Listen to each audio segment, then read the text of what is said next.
back to McBain Camera TV. I'm your host, Spencer Short.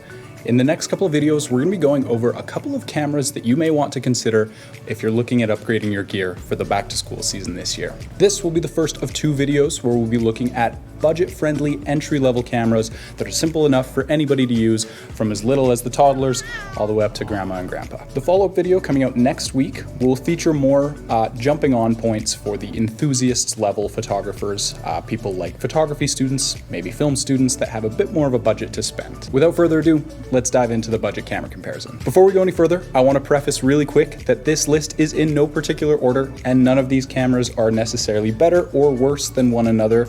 It all depends on what you personally are going to be doing with them.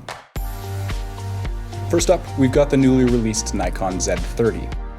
It features a 20 megapixel APS-C sized sensor, can shoot up to 4K video at 30 frames a second, and has the Nikon Z mount, which is sure to be supported for years to come. Folks that might be interested in the Z30 would be vloggers or content creators, as the flip out screen and the small size make it ideal for carrying around with you on the street, like that. The lack of a viewfinder may annoy some types of shooters, but for hip shooters or for street photographers, a lot of people will still use just the back LCD. So this is a great choice for both photography and for video. For wildlife and sports shooters, this guy can shoot at up to 11 frames a second with continuous autofocus, and Nikon has definitely improved their autofocus algorithms over some of their previous cameras. Their mirrorless releases have all been really solid, so wildlife and sports shooters will love this guy's speed and efficiency. The device's battery life is quite average for its price range. However, it is USB PD enabled, so if you're within reach of a power outlet, you can record basically indefinitely, so long as you have enough card storage. Pricing for this little guy starts at $879, up to $1049 for the kit, with the fantastic Nikon 16 to 50. The Nikon Z30 makes an awesome family camera since it is simple enough to use for any age range, but leaves you with enough headroom that if you wanted to upgrade to something a little more powerful in the future, you definitely have that option. Now let's move right on to our number 2 pick.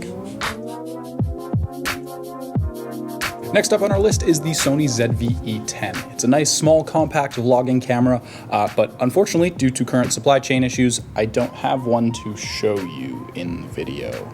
With that being said, we are expecting a shipment of those guys to come in long before this video airs, so for that back-to-school crowd, we'll definitely have you covered for that model. The Sony ZVe10 is very much like the Nikon Z30, where it features an APS-C sized sensor in that roughly 20 megapixel range, can shoot 4K video at up to 30 frames a second. The camera can also be used for live streaming without any additional software required. All you gotta do is plug the USB Type-C cable into the camera, other end into your PC, and without any additional software, you can record what the camera sees and have it interface directly with your computer. The big advantage of the ZVe10 over the Z30 is going to be Sony's video autofocus. I'm actually currently using it to film this video, but Sony has been leading the industry for the last couple years in terms of their consistent video autofocus.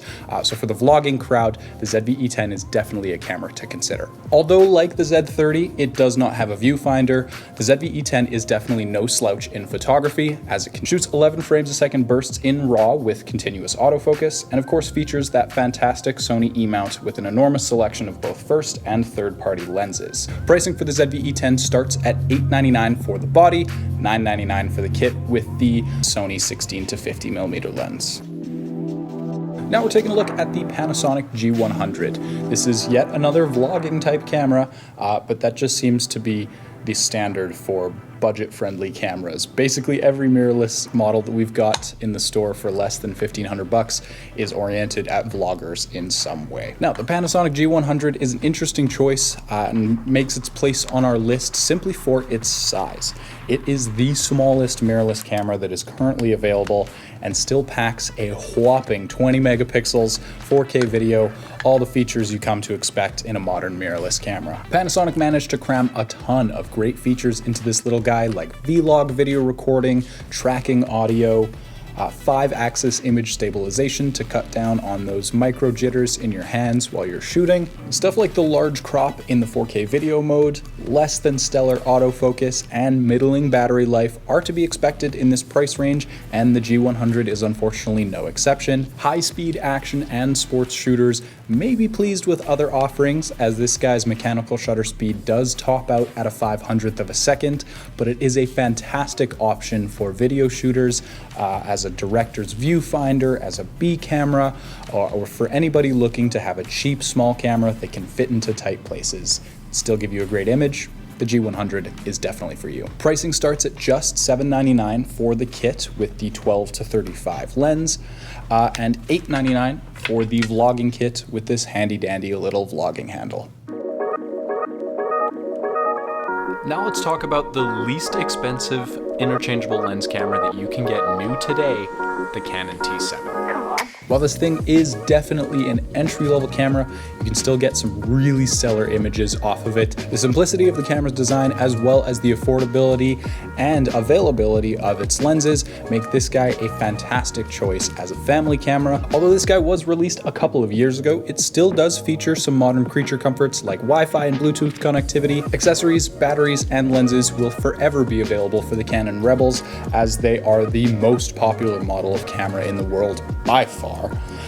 So you should have no trouble getting this guy serviced for many years to come. The only real downside to the Canon T7 is its lack of video features. While it can do some video recording, it maxes out at 10 minutes per clip, 1080p recording with no autofocus.